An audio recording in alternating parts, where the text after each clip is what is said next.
14 лица загинаа, десетици се повредени во синокешниот напад во централниот дел на појасот Газа. Започнуваме со вестите од светот, односно со меѓународната анализа во продолжение. Има многу што да се каже, како и секогаш, така и денес. Повторно предпоставувам фокусот на вниманието ќе ви бидат војните кои што никако не запираат. За жал, Александра, така и денеска. Ние понекогаш со мојот колега Антонио се трудиме да бидеме и забавни, да бидеме и да имаме и доза на хумор во нашиот разговор, но за жал секогаш темите се црни и во главном се брои билансот. Посебно кога ќе слушнеме, кога ќе слушнеме дека се зголемува. Апсолутно. Еве за почеток да пробаме војната да ја гледам низ призма на корупција. Во Киев Индепендент јаве неколку коментари поврзани со оваа најнова руска иницијатива во Харковската област, значи на североистокот од Украина.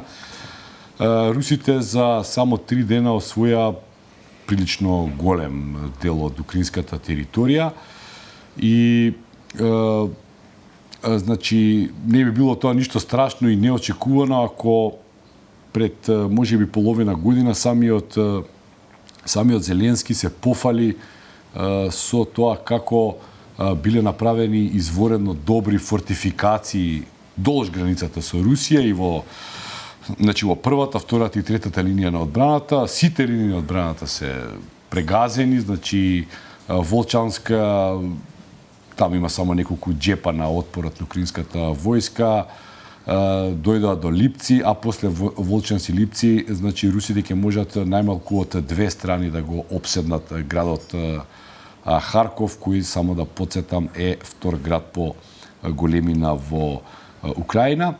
И значи пред почетокот на војната имаше можеби 5 милиони жители. Голем број на луѓе се изнервирани, голем број на луѓе говорат јавно против председателот Зеленски, голем број на луѓе јавно говорат против сирски, тоа дури си го дозволи и Буданов, нели, директорот на тајната полиција, разузнавачка. Шефот на разузнавањето. И како да се чувствува еден раскол во украинското општество? Првин да кажам дека изненадувачки за јавноста е правецот што го фати руската армија со напади околу Харков. Беа предизвикани со ние напади во Белгород. Како резултат на затварање на просторот за напади на Белгород, каде што нели само во неделата беше погодена една повеќе катници, загина 15 цивили, независно. Војна е кој е во право, кој е во криво, не е ни важно, важно е дека е трагедија кога ќе загинат цивили. Оттаму тргна руските трупи, тој борбен правец се смета дека оди на кај Харков, освоени се неколку населени места во близина на Харков, но според последните информации Русија барем за сега не планира да влезе во Харков, бидејќи тоа би било многу погубно на армија која ќе влезе во голем град, која ќе влезе во улични борби.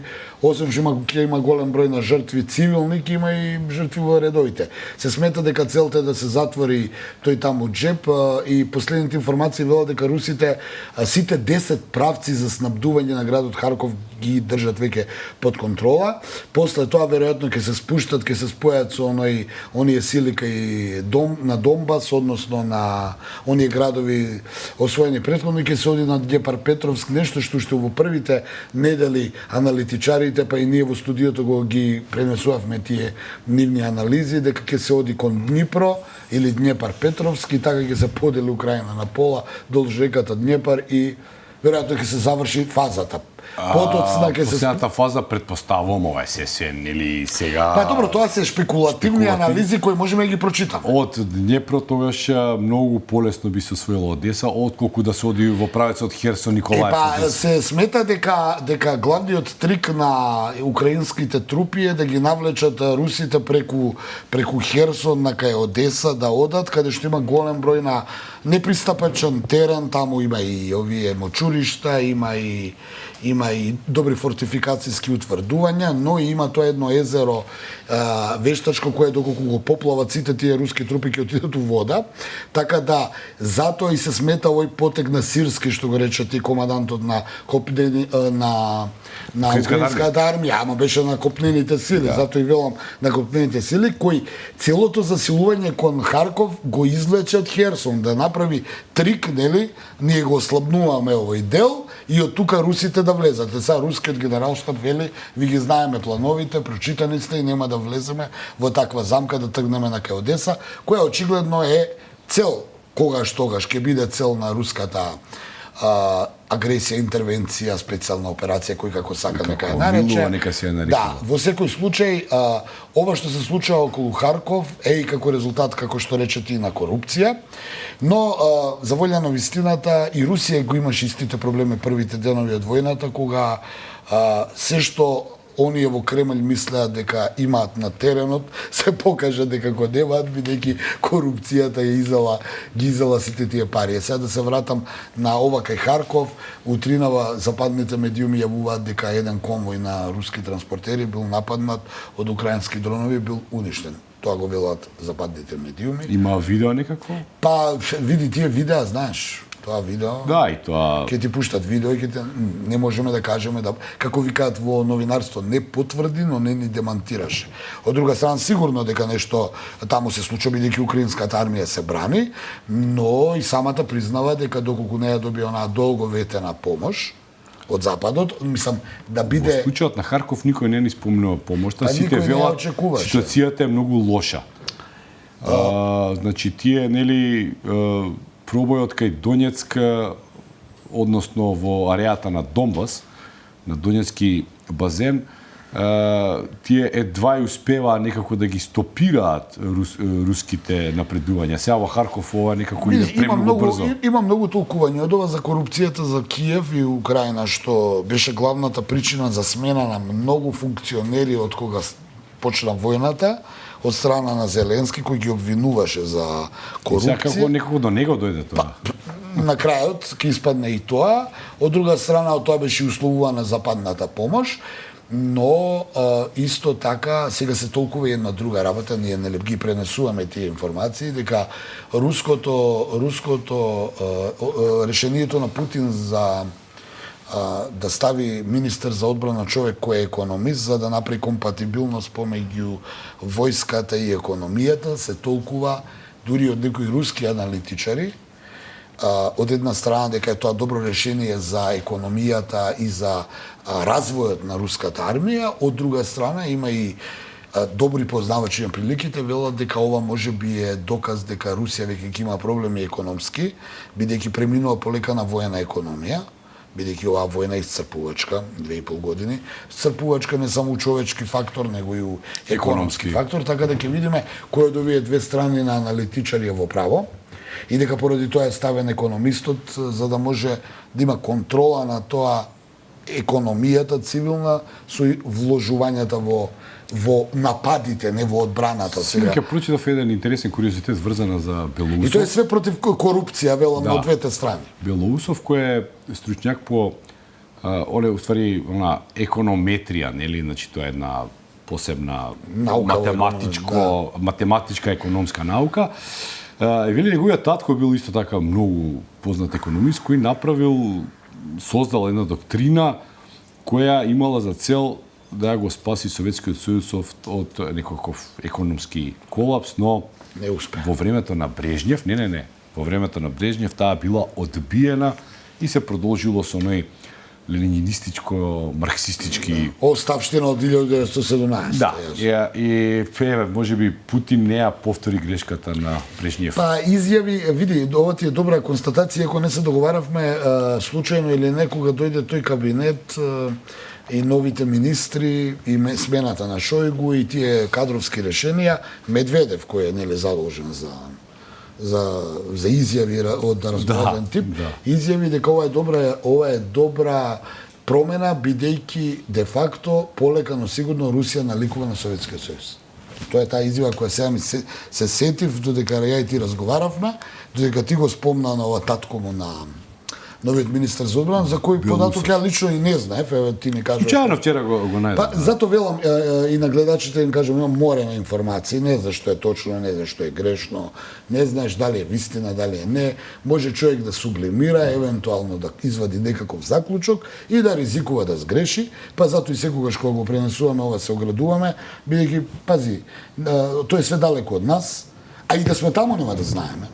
Што ако си на терен ке знаеш за министерот за одбрана на Русија, ако си во Донбас што ке знаеш за тие во Кремљ, но ова се што се пишува од разноразни страни, едино за волја на вистината треба да сме новинарски оправдани и гледаме двете страни да ги читаме, па да извлечеме заклучок, па ако гледачите забележа, ние се обидуваме да не ја фатиме страната, тука пренесеме што се случува. Апсолутно, да. Така да, од прилика не е нашата задача да држиме страна. НЗС за двете страни е корупција рак рана на целиот свет. На целиот свет е И секогаш кога види и во Втората светска војна кога бил нацистичка Германија, една германска војна машинерија, и таму е било корупција. Апсолутно. Ја мислам дека и у Рим, римските легии имало корупција. Така да тоа не е ништо ново, ќе видиме дали русите да прецизираме ќе продолжат после Харков, ќе го заокружат и ќе продолжат понатаму, дали тука ќе имаат силата и ќе запрат, дали ќе отидат на Днепар Петровски или Днипро по украински, ќе ја поделат Украина на пола, па потоа некои од анализите и сценаријата е дека после ова ќе се оди кон Киев. Во смисол на тоа дека русите не планираат, тоа е едно сценаријата, да влегуваат во градовите, туку таму само ќе ги заокружуваат и ќе ги на некој начин ќе ги исечат. Изолираат. Да, Харков се вели дека од 10 страни е веќе изолиран. Сега и самата украинска армија признава дека таму губи. И вчера почна и забелешките од украинската влада кон Западот да дојдеше западната помош на време, немаше ова да се случи. Да, ма западната помош беше на време кога ги градеа тие фортификации. Зато велам. На руската граница. Зато велам, тоа е море на информации кои сега ние, нели, секоја мала изјава ја пренесуваат онлайн медиумите и кај нас и во регионот и во светот, и сега тие работи ги читаш и ти треба буквално многу работи. Три животи ти па треба. И многу брзо се менуваат работите, знаеш. Абсолютно. Од тоа дека Харков е паднат ноќес како га легнав, до утринава руски воен конвој уништен и нема крај, како да кажам. Значи, И не секоја информација е точна, а можеби точно не, може секоја си сите релевантна. точни. Веројатно си сите. Само од точни. агол на гледање, знаеш. Апсолутно, да.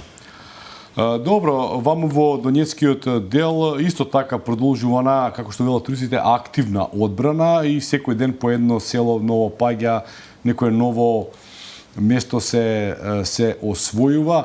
Веројатно и ова Харковска иницијатива на русите најмногу ќе им помогне токму во Донбас.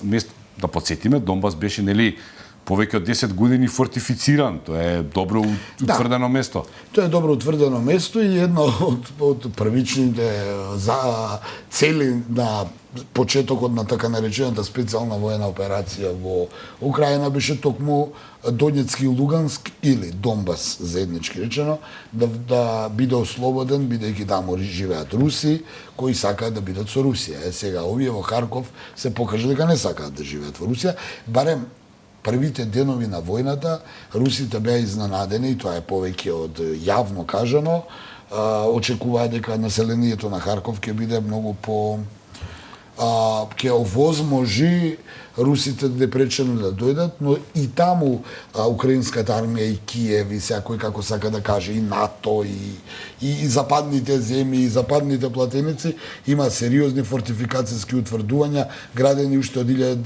2014 година и сега за крајот на ова се Сирски кој го замени Залужни, се покаже исто така во оние анализи.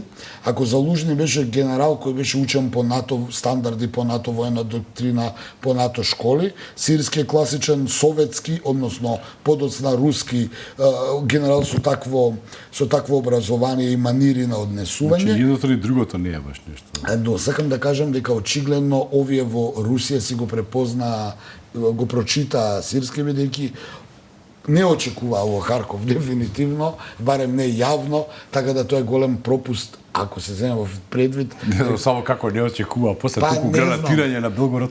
Или можеби, види, има и едно сценарио како Неколку пати напаѓање ли од таму, ние партизански единици, диверзантски, имаше повеќе пати. Не знам, зато се оградувам секогаш у тие анализи, затоа што тоа се стварно морена информација. Да, апсолутно. Ти денес кога ќе отвориш и ќе прочиташ, ако ти е тоа работа, буквално ќе биде онаа гениална изјава, сега знам дека ништо не знам. Да, апсолутно, да.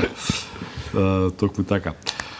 Добро, успеавме да се насмееме дали во овие тешки денови и за Не е за истокот од смеење, Европа, ама и за нас, за целиот свет тешко Уште живее. да кажеме за ова околу Израел и таму без Да, апсолутно. и Таму е па многу потрагична ситуација. Да, па таму израелската армија влегува во населено место, ако овие не ќе да влезат во овие големи градови, овие влегуваат. Немаат проблем со Немаат проблем со тоа, но повторно се става во под прашање пукањето на Американско-израелскиот сојуз поради војната во Газа, односно изборите и односот на Бајден со Нетањаху. Повторно го кажувам по кој знае кој пат, Бајден има сериозни проблеми со однесувањето на Нетањаху во однос на решавањето на проблемот со Газа, бидејќи стрелајќи врз палестинците страдаат и цивили.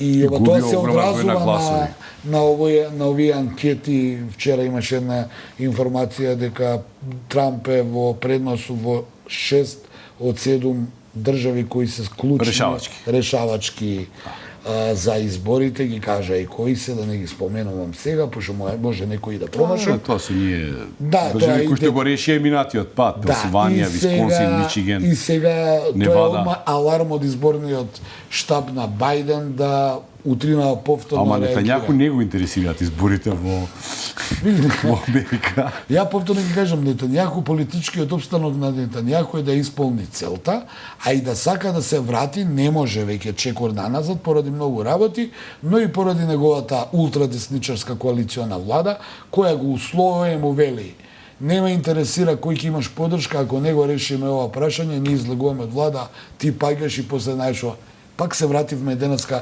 работа наслов корупција. Па нели имаше протести, имаше за него. Ова да го сублимираме. Значи, доколку Нетањаху му попушти на Бајден, ќе падне од власт. А доколку Бајден не успее да го принуди Нетањаху овој да попушти, тогаш тој ќе падне од власт. Значи за власт е работата. Со тоа што јас ќе бидам слободен сега да кажам, сега и да попушти може да биде доцна. Бидејќи Трамп сериозно некако каков шо е таков, тој уште оние пред тој цело време пред 8 години кога немаше никакви шанси од нигде никаде победи. А сега шансите се сите кон него. Реално зборуваме и според присутноста, расположението, промените кои се бараат. Значи ние не заговараме тука ништо. Промените што се бараат кај луѓето, тогаш доаѓаат. И сега тоа го видовме и тука, кај нас, го видовме на некои други точки од светот каде што имаше избори. Бајден некако според она расположението и атмосферата која можеме да ја видиме. Повторно ќе кажам, не можеме да знаеме се, не сме таму и не сме експерти, но она што можеме да видиме е дека Трамп сериозно гази покрај си, дури оние сопки што ги доби од порно звездата Сторми Даниелс до се и се што на крај уште и го зголеми рейтингот, бидејќи додека он се прави медиумски атракции, Бајден има сериозни проблеми со човечки, со губење на човечки животи во однос на две војни му се погодија кои најмалку две војни. Слушај, не знам зашто луѓето не спомнуваат и војната која се случува Сирија и Ирак. Таму има војна. И во Африка има војна. Сега ние знаеш како медиумиве светски по потреба ги активираат тие војни, има и таму војна. Тоа цело време има војна, повеќе или помалку. Апсолутно, по Јемен има војна веќе. Јемен има војна, сега не ќе ги заборавам. Веќе заборив. Да ми извинат, мора признаем дека ми е Јерменија, срам. Азербејџан таму колку и да тоа. Па види, не можеш, затоа реков уште преска, кога ќе влезеш во морево на информации, сега знам дека ништо не знаме буквално, бидејќи имаш милиарди информации кои ги повржат имаат смисла, ама немаат доволна смисла да можеш што тврдиш. Да, апсолутно, да. Значи, сега израелците почнаа во дел од Рафа, тоа е нели една област, не многу голема, да влегуваат копнено, така. Па они се влезени од страната на Газа и полека ги притискаат од страната на влезот на појасот Газа и ги притискаат полека према Кон Египет. Да, и кон морето. Но луѓето таму се веќе изнемоштени, пошто бегале од други делови, сега дошле таму. Не се малку, 2,5 милиона се вели дека се таму луѓе.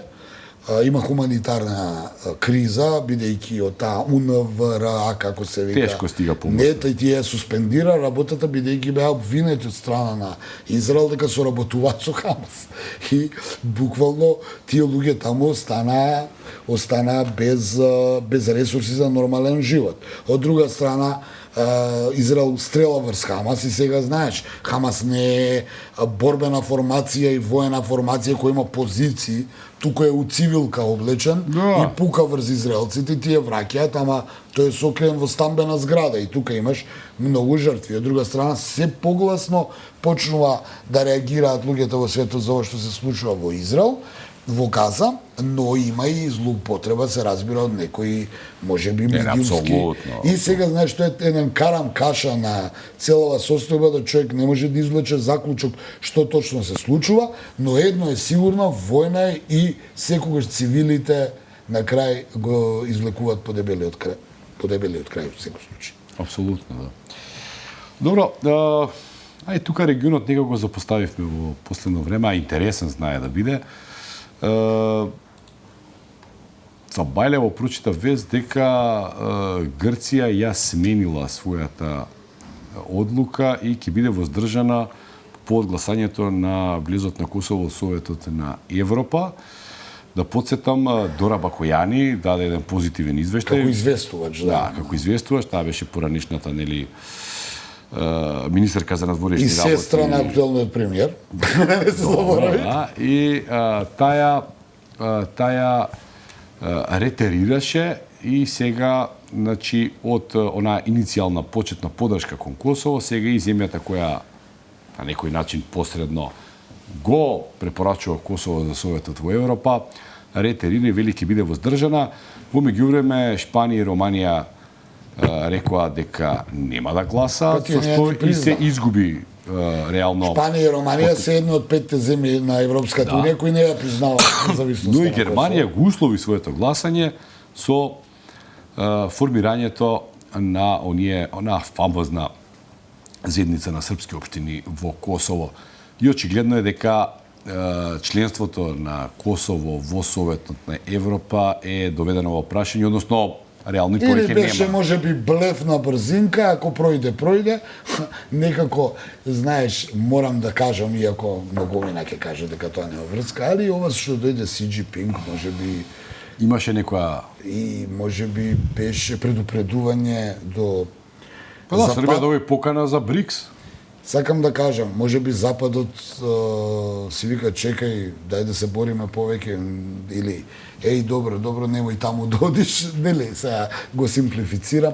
Можеби тоа што Си Џинпинг дојде изигра улога некоја, особено што идејата за оваа пруга, нели, од Грција кон Будимпешта, појасот и пат и сето тоа ги загрижува западните држави. Јас со многу пати до сега сме зборувале за тоа, за тој појас и пат кој поминува, ако земеш да видиш како поминува, зошто баш таму има низ тој пат каде што поминува тој коридор од Кина кон Европа, тоа е Иран, например, тоа е Азербејџан, например, Русија, секаде има некакви војни, ако приметуваш. И Украина. Да, и тоа баш во оној дел кој Русија сака да го запосебне. Реков да не ја заборам.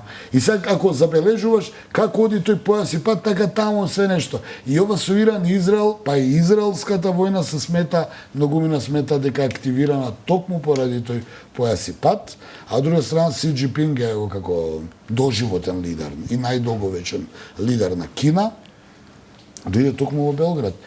Се смета дека прво одење во странска држава на Си Џинпинг од кога е реизбран на оваа функција пред половина година, е Белград. Така Тоа е беше јака и- порака која... Така беше и во првиот негов мандат. кога Сакам го да кажам, тоа е јака порака. Сега Западот, веројатно, сега, тоа е една од опции, од логиките... Ретерира во своите ставови. Ретерира, бидејќи факт е дека Косово, според меѓународното право, не може да биде примено во Совет на Европа, според меѓународното право, и факт е дека во Бриселскиот договор помеѓу Белград и Приштина, Косово, односно Приштина, треба да дозволи формирање на заедница на српски општини, а не да биде условена признавањето на Белград на независноста, па потоа, како што владата на Курти се обиде да го направи, и зашто у моментот имаше мала подршка, но еве ја загуби. Тие спомна Романија и Шпанија. Шпанија, да подсетиме. Словачка. Романија, Шпанија, Словачка, Кипар, Грција и... Толку се. Кипар и Грција, да. Тоа се европските... И Унгарија, а не? Не, Унгарија не. Добро, 4-5 држави се, каде што имаат исти слични проблеми, тие се земји на Европска унија кои не ја признаваат независноста на Косово и поради тоа и на некој начин имаат своевидно ставено вето во Брисел, така да еве по втор пат се активираат тие, да кажеме, сојузници на Белград по косовското прашање. Благодарам.